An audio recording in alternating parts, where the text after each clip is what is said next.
What is the rate law for the overall reaction given the following mechanism? So we can see that step 2 is the slowest step. And if we wanted to write a rate law for that step, it would be K times the concentration of A times the concentration of C. And that's answer choice C. The problem is that C is an intermediate. It is produced in step 1 and then used again in step 2 and used up. So it cannot appear in the final rate law.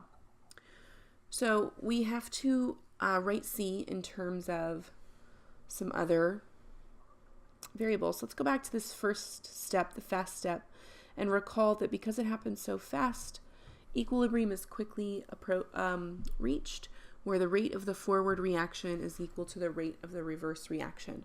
So we have a forward and a reverse reaction happening.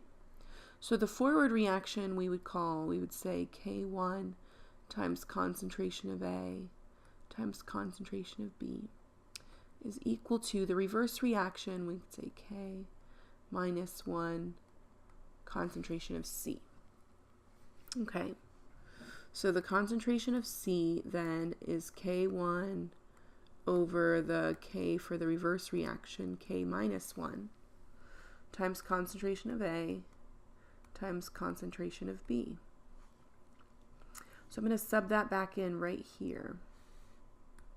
So I get an overall rate. That's this ratio of K values, K1, K minus 1. We're just going to replace that with K for the overall reaction. Okay. Then I have the concentration of A still. And then A again. So A squared and then B. So the rate is equal to K times the concentration of A squared times the concentration of B, which is answer choice B.